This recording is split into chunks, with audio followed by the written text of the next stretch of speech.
سوال پیدا ہوتا ہے، اور ان سوالوں کو ڈھونڈنا اور کھوجنا ان لوگوں کا کام ہے کہ جو تدبر اور غور و فکر کرتے ہیں، جو رات کے پہروں میں اٹھ کے اسے علم طلب کرتے ہیں اور اس کی آیات میں اور اس کی نشانیوں میں غور و فکر کرتے ہیں، سوالوں کے جواب انہیں ملا کرتے ہیں۔ کچھ اذان ایسے ہوتے ہیں جو سوال کرتے نہیں، کچھ اذان ایسے ہوتے ہیں جو سوال رکھتے ہیں اور پھر سوال کو ڈھونڈنے کی جستجو کرتے ہیں، اللہ انہیں جواب دے دیتا ہے، انہیں جواب مل جاتا ہے کہیں نہ کہیں سے۔ عزیزان گرامی، صرف لا الہ الا اللہ پڑھنا کافی نہیں، اگر لا الہ الا اللہ ہی پڑھنا ہوتا تو مجھے نے کہہ دیا تھا کہ لا الہ الا اللہ ہی تو نہیں ہے، اس کے نیچے زندگی گزارنی ہے، اس کلمے کو سمجھ کے پڑھنا ہے اور اس کے نیچے زندگی گزارنی ہے۔ جن لوگوں نے سنت مصطفیٰ کو تھام لیا، جن لوگوں نے سنت مصطفیٰ کو اپنی زندگی بنا لیا، میں مولانا عبد الرحمن جامی رحمۃ اللہ تعالیٰ علیہ ان کی کتاب پڑھ رہا تھا، بڑا پیارا ایک جملہ انہوں نے لکھا ہے نفحات الانس میں، فرماتے ہیں کہ جب تو پانی پینے لگے تو زمین پہ بیٹھ کے پانی پیا کر، کیونکہ یہ عرب کے شہزادے کی سنت ہے، اور جو شخص عرب کے شہزادے کی سنتوں پہ عمل کرتا ہے اللہ اسے کائنات کا شہزادہ بنا دیتا ہے۔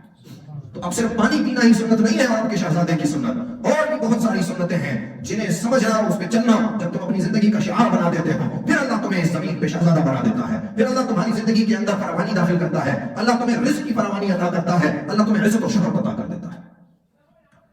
وہ ایک سنت مصطفیٰ پہ عمل کرنے والے، ایک اللہ کے ولی، ایک عالم با عمل بادشاہ وقت ناراض ہوا، اور ابن طولون وہ ناراض ہوا، اسے ویسے دو بھوکے شیروں کے سامنے ڈالا۔ اب یہ سنت مصطفیٰ کا متوالا، یہ یقین والا، اللہ کی ذات سے تعلق والا، یہ گناہوں سے بچنے والا اور اللہ کا ذکر کرنے والا، اسے جب ان دو شیروں کے سامنے ڈالا، شیروں کو جب آزاد کیا، شیر آئے ان کے پیر چاٹنے لگے، تو انہوں نے جب دیکھا کہ یہ تو ایک کرامت والا شخص ہے، یہ تو اللہ کے خاص بندوں میں سے ہے جس کے سامنے شیروں نے سر جھکا دیا، وہ ڈر گیا، اس کو چھوڑ دو۔ بھائی عائشہ کی نے پوچھا حضرت اس وقت آپ کو ڈر نہیں لگا تھا جب شیر آپ کے قریب آئے؟ انہوں نے کہا نہیں بھائی، میں تو اس وقت سوچ رہا تھا کہ یہ شیروں کا جھوٹا پاک ہے یا ناپاک ہے، یہ نہ ہو اگر ان کا جھوٹا ناپاک ہے تو میرے کپڑے اور میرا بدن نجس ہو جائے گا، اور قریب ہی نماز کا وقت ہے تو یہ میرے لیے پانی کہاں سے آئے گا۔ وہ مسائل کے اندر غور و فکر کر رہے ہیں، ڈر خوف کہاں اللہ والوں کو،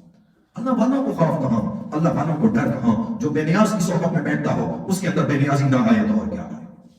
جو صاحب کی صحبت میں بیٹھا ہو اس کے اندر سخاوت نہ آئے تو کیا آئے۔ تو عزیزان گرامی، یہ یقین پیدا کرنا ہے کہ جب ہم گناہوں کی زندگی چھوڑ دیتے ہیں اور جب ہم سنت مصطفیٰ پہ چلنا شروع کرتے ہیں، اللہ رب العزت ایسے لوگوں کی عزتوں کی حفاظت فرماتا ہے۔